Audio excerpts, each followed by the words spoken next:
Olá pessoal, tudo bem? Nessa videoaula abordaremos os indicadores de rentabilidade. Veremos como calcular o retorno sobre o capital próprio, retorno sobre o ativo e retorno sobre o investimento. Então vamos lá. Vamos começar pelo retorno sobre o capital próprio, o ROE, da sigla em inglês. Antes, é importante dizer que o lucro que remunera o acionista, que remunera o PL, é o lucro líquido. Então, para calcular o ROE, temos que dividir o lucro líquido pelo patrimônio líquido. O ROE mensura o retorno dos recursos próprios aplicados pelos proprietários na empresa. Reparem que coloquei na fórmula patrimônio líquido médio, PL médio. Por quê? Uma das questões para calcular o patrimônio líquido médio é verificar qual PL gerou o lucro líquido. Quando pegamos o PL de final do ano, esse PL contém parcela do lucro líquido. Então seria necessário fazer um ajuste desse PL, reduzindo a parcela do lucro líquido que já está contida no PL de final de ano. Outra explicação para calcular o patrimônio líquido médio é que o numerador, que é o lucro líquido, vem da DRE. Então é o lucro líquido do período. Se estamos analisando uma DRE do ano, então é o lucro líquido gerado ao longo de todo o ano. Por outro lado, o denominador, que é o patrimônio líquido, vem do balanço. Então o PL do balanço é o PL em uma data específica. E muita coisa pode ter mudado nesse PL ao longo do ano. Para atenuar essas alterações, é melhor que se faça uma média, pegando pelo menos o patrimônio líquido de final e de início de ano.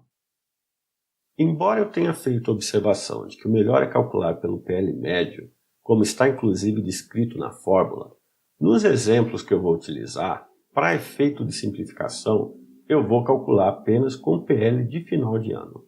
No nosso exemplo, para calcular o retorno sobre o capital próprio, vamos dividir o lucro líquido de 8.580.000 pelo PL de 60 milhões, o que resulta então em um ROE de 14,30. Isso significa dizer que se a gente dividisse então esse PL da empresa em pedacinhos de R$100, é como se cada pedaço de R$100 desse PL gerasse um lucro líquido de R$14,30.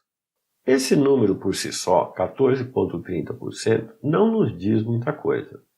É importante comparar a rentabilidade gerada pela empresa em um ano com a rentabilidade gerada por essa mesma empresa em anos anteriores. Com isso, é possível verificar se o desempenho da empresa melhorou ou não e, posteriormente, buscar possíveis explicações para uma queda ou um aumento de desempenho. É importante comparar também, sempre que possível, a rentabilidade da empresa com a rentabilidade de seus concorrentes, para fazer uma análise comparativa de desempenho. Se a rentabilidade da nossa empresa é 14,30% e a do nosso concorrente é 12,80%, muito bom, tivemos um desempenho superior.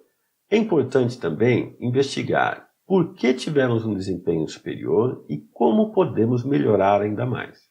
Mas se a rentabilidade do nosso concorrente foi de 15,70%, tivemos uma rentabilidade relativamente inferior. Precisamos identificar o que fez com que o nosso concorrente apresentasse uma rentabilidade superior e identificar em que ponto podemos melhorar para aumentar a nossa rentabilidade. Outro indicador que veremos nessa videoaula é o retorno sobre o ativo, ROA, da sigla em inglês. Mas é importante dizer que no ativo temos recursos dos proprietários, dos acionistas, e também dos credores. E o lucro que remunera tanto o credor quanto o acionista é o lucro operacional líquido do IR. Vejamos por quê. Aqui, nessa DRE que temos como exemplo, podemos ver que o lucro que remunera o acionista é o lucro líquido, a despesa financeira remunera o credor, porque é nessa despesa financeira que estão os juros pagos por empréstimo e financiamento. Então, o lucro que remunera tanto o credor quanto o acionista esse lucro antes do resultado financeiro de 23 milhões. Mas repare que, do lucro operacional antes do resultado financeiro até o lucro líquido, temos, além da despesa financeira de 10 milhões, também o imposto de renda e contribuição social sobre o lucro líquido. Então, para que tenhamos o lucro que remunera apenas o credor e o acionista, temos que subtrair o imposto de renda. Então, calculamos o lucro operacional após IR, o lucro operacional líquido do IR, subtraindo desses 23 milhões o imposto de renda. Então, multiplicamos 23 milhões por 1 menos IR. Vamos utilizar aqui a alíquota de imposto de renda para grandes empresas, que é de 34%, e vamos então multiplicar 23 milhões por 0,66, o que resulta num lucro operacional líquido do IR de 15 milhões 180 mil.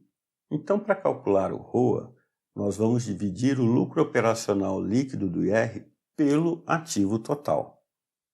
Então, repare que não vamos calcular o ROA dividindo o lucro líquido pelo ativo total. O numerador tem que ser condizente com o denominador.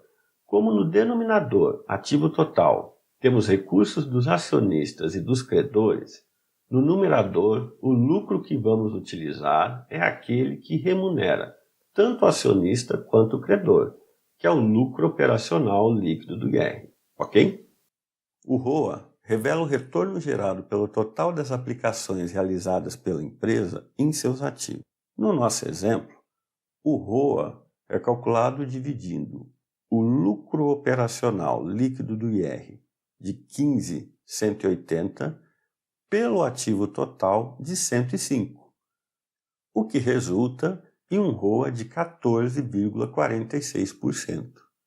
Novamente, se a gente fosse dividir o ativo em pedacinhos de R$100, teríamos então que cada pedaço de R$100 do ativo foi capaz de gerar R$14,46 de lucro operacional líquido do IR.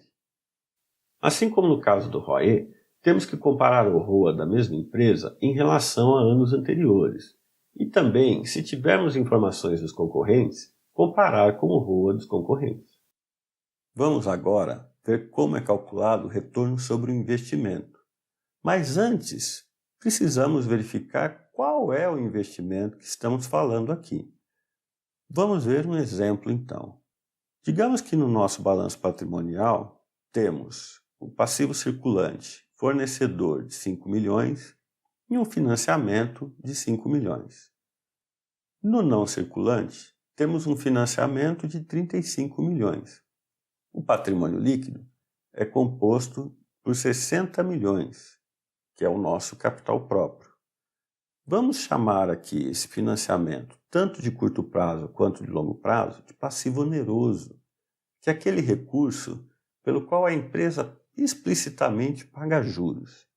E o fornecedor, lá no passivo circulante, vamos chamar de passivo não oneroso. O investimento, nesse caso, é de 100 milhões, que corresponde aos recursos levantados pelos acionistas para aplicar nessa empresa e também os recursos que a empresa foi buscar no mercado financeiro para poder realizar o investimento. Então, o investimento corresponde ao passivo oneroso mais o patrimônio líquido.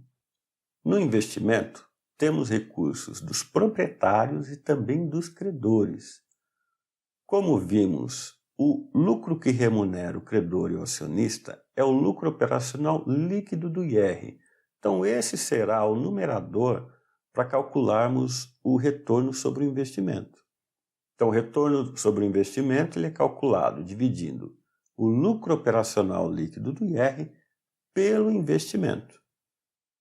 O ROI ele mostra o retorno produzido pelos recursos deliberadamente levantados pela empresa, tanto com acionistas como no mercado financeiro, que foram investidos na organização.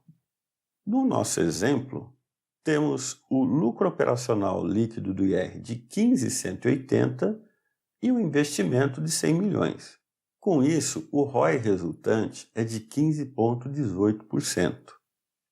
Nesse caso, de cada R$ 100 investidos, a empresa foi capaz de gerar um lucro operacional líquido do IR de R$ 15,18. Assim como no caso do ROA, temos que comparar o ROI da mesma empresa em relação a anos anteriores. E se tivermos informações dos concorrentes, comparar com o ROI dos concorrentes. Podemos também comparar o ROI com o custo do capital investido. O ROI calculado foi de 15,18%. Mas será que essa rentabilidade foi suficiente para cobrir o custo do capital investido? Se a empresa captou 100 milhões ao custo de 13% ao ano, investiu e conseguiu gerar uma rentabilidade de 15,18%, então ela conseguiu gerar um excedente, gerar valor em 2,18%. Mas essa é uma outra métrica de análise, que é o valor econômico adicionado, e é um assunto para uma próxima videoaula.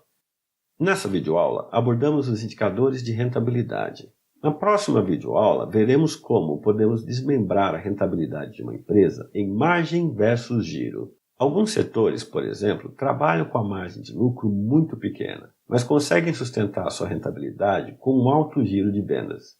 Muito obrigado e até a próxima.